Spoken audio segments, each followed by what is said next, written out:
dans notre précédent entretien, le 4e, nous avions cité un poète portugais sans le nommer. Je rappelle les 2 vers essentiels précédemment donc mentionnés.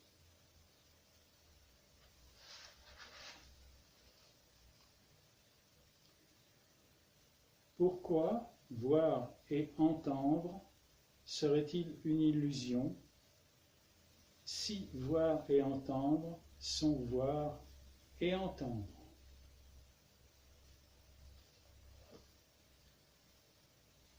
Il s'agit de Fernando Pessoa,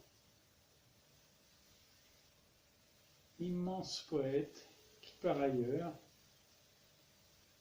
confirme ce que nous avons déjà dit et compris au travers d'un autre poème tout aussi révélateur de notre réalité foncière et fondamentale.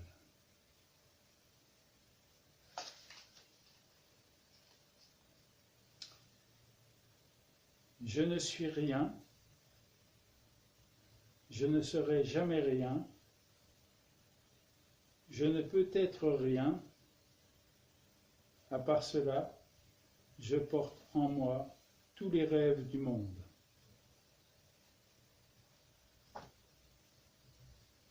C'est précisément, selon nous,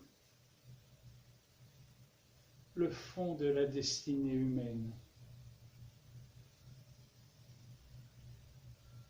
Tout est là, tout est en nous, sous forme de rêve, et le plus souvent, on peut même presque dire toujours,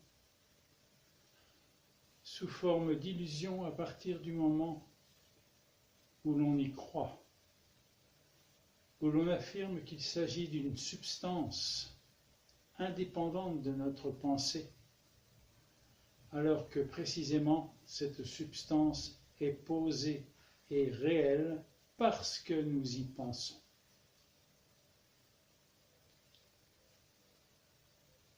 Ainsi en est-il de l'Odyssée d'Homère. Homère qui était aveugle, nous dit-on.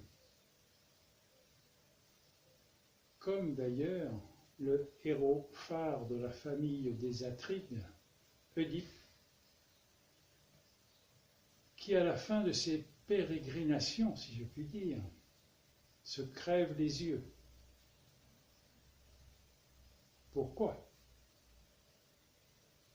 Parce qu'il a enfin compris que ces 5 sens dont font partie les yeux ne lui permettront jamais de connaître sa véritable nature et en conséquence la véritable nature des phénomènes auxquels il se soumettait. Ambition, désir, concupiscion, domination.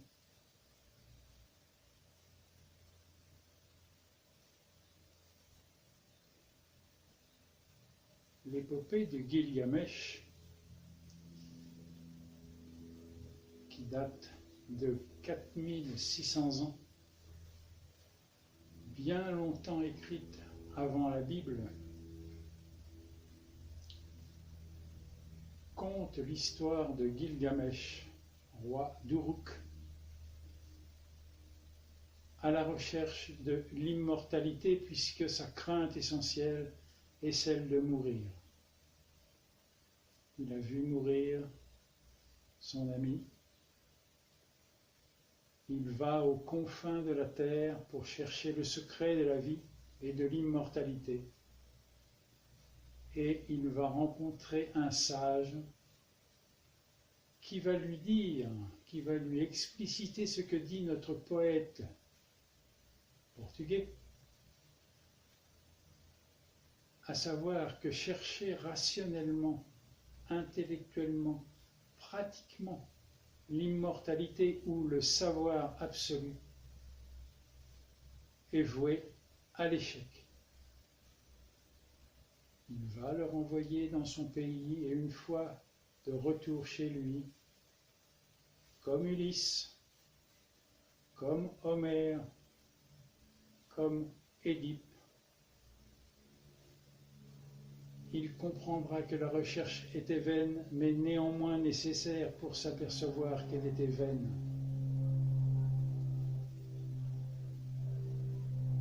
C'est ainsi que notre recherche, aujourd'hui même, si tant est que nous cherchions quelque chose, est vaine si l'on se figure qu'à l'extérieur de nous, nous trouverons une réponse. Il n'y a pas de réponse parce qu'il n'y a pas de questionneur.